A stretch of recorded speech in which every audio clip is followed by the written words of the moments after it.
Er bo'lish faqat uylanish emas, ayolini yaqinlari oldida obro'sini to'kmay himoya qilishdir. Er bo'lish faqatgina nikohiga olishmas, nikoh vaqtidagi qabul qildim degan va'dasiga sodiq qolishdir. Er bo'lish bola paydo qilish emas, o'sha bolaning onasini ham hurmatini joyiga qo'yish va e'zozlashdir. Er bo'lish faqat baqirib ayblash emas, hech bo'lmasa boringga shukr onasi degan so'zlarni ayolga sovg'a qilishdir. Er bo'lish ayolni har qadamiga cheklov qo'yish emas, uning sog'inchini eshitish, dardini tinglash va charchog'iga quloq tutish.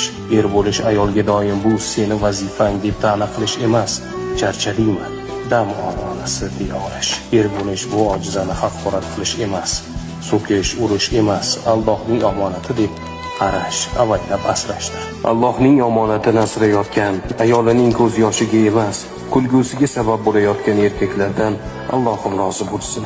Er bo'lish oson, erkak bo'lish qiyin.